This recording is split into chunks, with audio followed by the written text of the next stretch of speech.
Buenos días, profesor. Buenos días, compañeros. Mi nombre es Ana Claudia Vega Gutiérrez y el tema de nuestro grupo es la historia de la Iglesia del Nuevo Testamento. Empecemos con la parte iglesia. La iglesia proviene de la palabra griega eclesia, que significa asamblea convocada. En esta exposición mencionaremos cómo se fue expandiendo la iglesia para que se dé como se da en todo a nivel mundial, y también cómo se fue fortaleciendo esta fe en cada uno de sus miembros. El origen de la iglesia se da con la resurrección de Jesús. ¿Cómo así? Nos quiere decir o nos quiere enseñar este texto que cuando Jesús estaba vivo daba enseñanzas, parábolas a sus seguidores, a sus apóstoles, en sus comidas y en la última cena. Y posteriormente, cuando Jesús fallece o muere, entonces los apóstoles se dispersan, los seguidores también, pero ya cuando resucita es cuando ya se fortalece esa fe cristiana de sus seguidores y de sus apóstoles, porque ya se basan ya no en palabras sino en hechos de Jesús.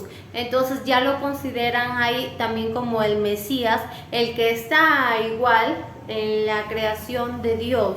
Y es por eso como el rey, y es por eso que ya ellos comienzan ya a fortalecer en estas pequeñas reuniones las enseñanzas de Jesús, y así se origina la iglesia. Ahora, otro acontecimiento importante es que en las comunidades de Jerusalén habían ciertos puntos importantes también. En estas reuniones de los apóstoles, de sus seguidores, mencionaban como la espera de una parusia próxima. Decían o mencionaban los apóstoles como ya fue creciendo, se fueron masificándose esta comunidad cristiana o estas comunidades cristianas, y decían que pronto iba a llegar nuevamente nuestro Señor Jesús. Y es por eso lo consideraban a Israel como el pueblo de esperanza de salvación. Otra de las características, ahora tenemos las características. Las características nos mencionan en los tres sumarios de Hechos. ¿Qué son los tres sumarios de Hechos? Son los resúmenes de Lucas en relación para que no se olviden todas las vivencias que tuvo y se han recordado en el transcurso del tiempo. El primer punto de la característica es que los apóstoles seguían con sus enseñanzas de Jesús. ¿Y cuáles eran? La Eucaristía, el bautizo y la oración, que es importante para tener o para formar la iglesia.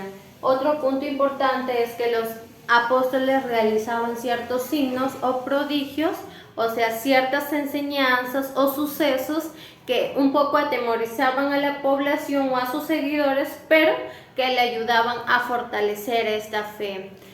El tercer punto es que todos los creyentes se ponían de acuerdo para entregar sus bienes y todos estar por igual, como lo enseñó Jesús. Y por último punto es que también los apóstoles acudían a templo, hacían oración y luego se iban a casas particulares donde cenaban. Con la comunidad de Jerusalén de mi compañera, el día de hoy vamos a ver la dirección de la comunidad.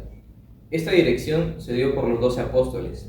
Tenemos a Pedro en la cabeza, quien eligió a Matías.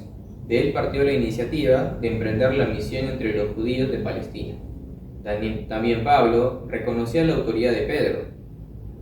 Sus actividades se desarrollaron durante 12 años aproximadamente. Posteriormente pasó Santiago, el hermano del Señor. Su fidelidad a la ley de Moisés evitó a las autoridades judías que lanzaran ataques a la comunidad de los creyentes.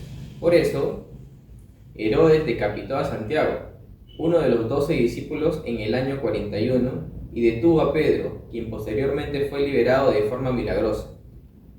Vamos a ver a continuación sobre los hebreos y los helenistas.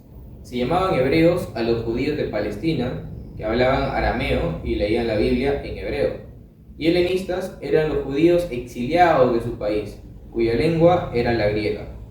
Surgieron problemas entre los helenistas, que eran más misioneros y abiertos al mundo, greco y romano. No tomaron tanta importancia al templo de Jerusalén, y los hebreos más conservadores en lo relativo al templo de la ley. Los helenistas no pertenecieron mucho tiempo en Jerusalén. La persecución judía y farisea culmina con el martirio de Esteban. Obliga a los helenistas a huir de la capital, ocasión que aprovechan para fundar la comunidad de Antioquía. Nace de la persecución que recae sobre el grupo griego de la comunidad de Jerusalén. Por otro lado, vamos también a tocar el día de hoy la expansión de la iglesia de Palestina. Tenemos dos cosas, por los helenistas y por los hebreos. En los helenistas se escaparon de Jerusalén y se dispersaron por Judea y Samaria, y esto conllevó al anuncio del evangelio en diversas ciudades palestinenses. Por Felipe y los otros misioneros de este grupo proviene la decisión de integrar paganos en la iglesia sin exigirle la circuncisión, la renuncia a totalidad y la apertura al Señor de Dios. Por otro caso, los hebreos se expanden por Judea, Samaria y Galilea. Esta comunidad primitiva tiene su origen de Galilea, ya que allí acontecieron las primeras apariciones de Jesús. Sobre la expansión en el mundo greco-romano. Esto se divide en tres. En fundación de la comunidad de Antioquía, los viajes de Pablo y sobre Pedro.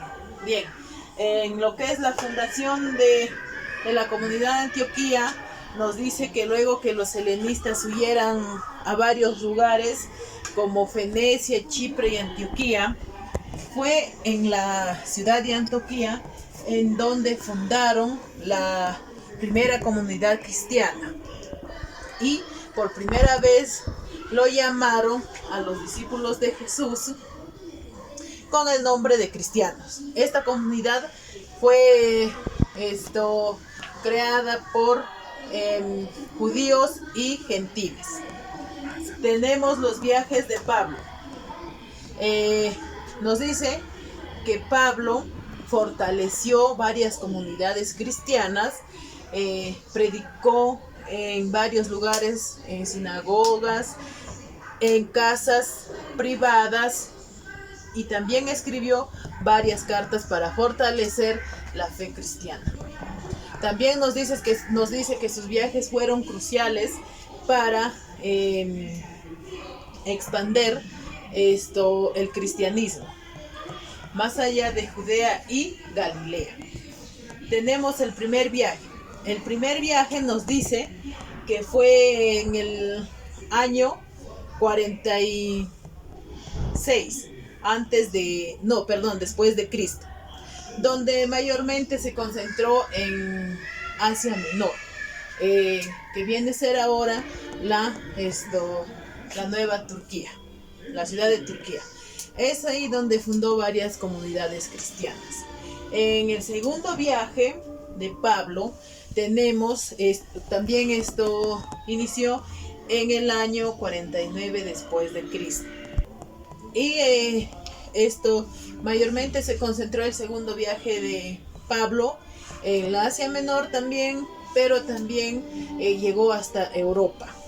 Y también creó muchas iglesias, fundó. En el tercer viaje comenzó en el año 52 y se centró mayormente en la región de Asia Menor, creando varias iglesias cristianas. También nos habla de un cuarto viaje que no se menciona en el libro de Hechos, pero nos dice que en este viaje Pablo regresó a Roma, donde finalmente fue martirizado.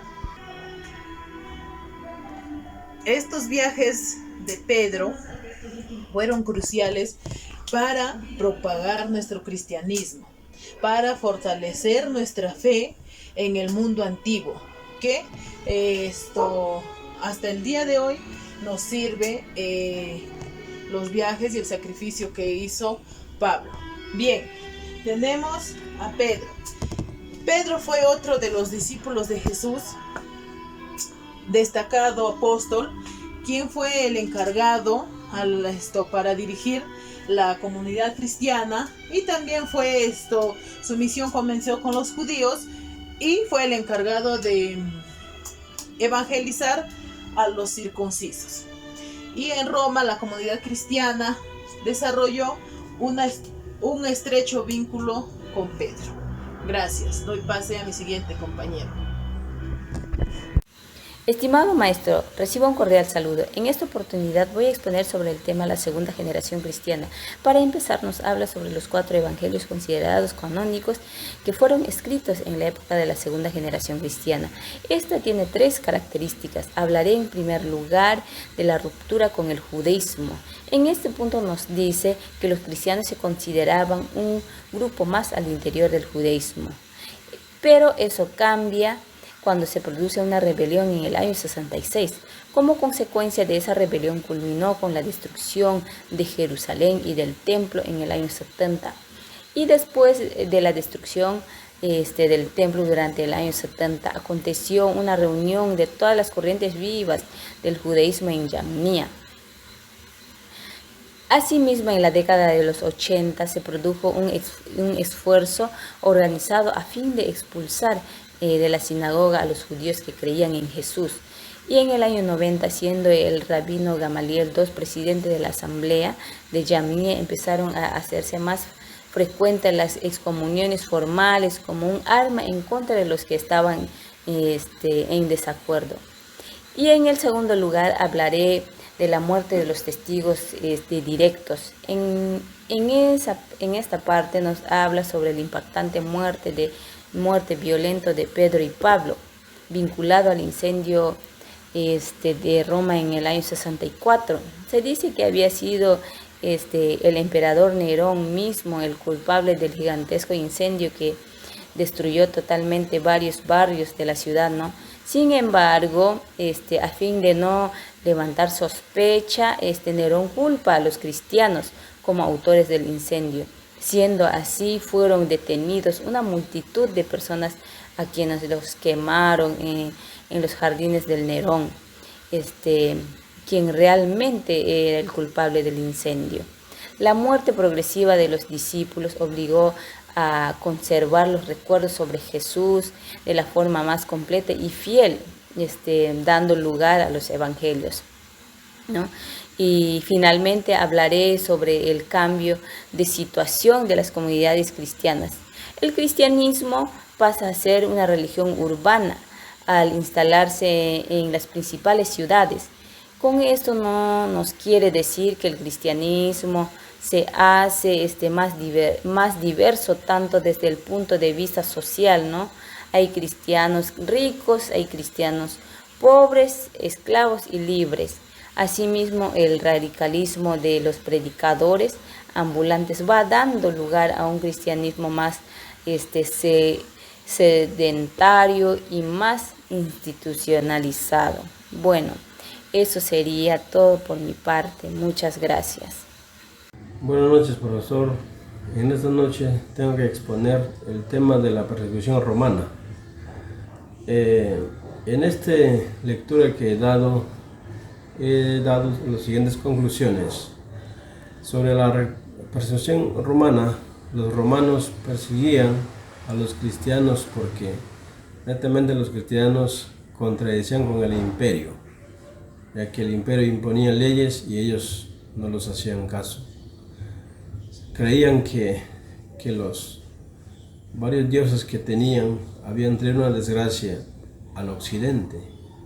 Por este motivo, ellos no se sometían a la ley romana. Y en segundo punto, ¿por qué los romanos no persiguieron a los judíos si estaban persiguiendo a los cristianos? Simplemente los judíos no eran como los cristianos que hacían un movimiento nuevo y trataban de ganar más adeptos y de esta manera mayormente iban en contra del Estado. Pero los judíos, en cambio, ellos se mantenían en su fe, pero no haciendo tantos alardes. Es por eso que el gobierno romano lo persiguió a los cristianos en ese entonces. Muchas gracias.